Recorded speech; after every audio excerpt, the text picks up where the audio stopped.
ইসরায়েলের প্রতিরক্ষা মন্ত্রকের তরফ থেকে বিবৃতি জারি করা হয়েছে। খামেনি সদর দপ্তরে হামলা করে তার যে মৃত্যু হয়েছে সেই খবর অফিসিয়ালি জানিয়ে দিল ইসরায়েল জানিয়ে দিল সেই খবর। ইরানে খামেনির সদর দপ্তরে হামলার খবর, এই হামলা যে চালিয়েছে ইসরায়েল সেই কথা ইসরায়েলের তরফ থেকে অফিসিয়ালি সরকারিভাবে স্বীকার করা হলো।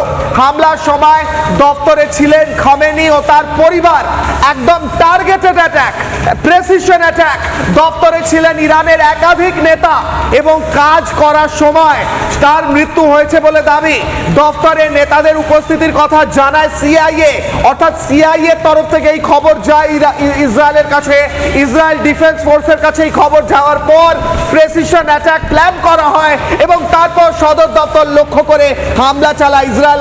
অ্যাটাক করেছিল যে এই জায়গাটাতেই আয়াতুল্লাহ খামেনির এই কার্যালয় ছিল, যেখানে নিক্ষেপ যখন করা হয় মিসাইলগুলো সেই সময় তিনি সেখানেই ছিলেন, তার পরিবার সহ, মেয়ে জামাই নাতি সহ। সঙ্গে ছিলেন ইরানের আরও কয়েকজন নেতা। তাদেরকে সঙ্গে নিয়ে এই মুহূর্তে দাঁড়িয়ে এই ছবিটা অত্যন্ত গুরুত্বপূর্ণ।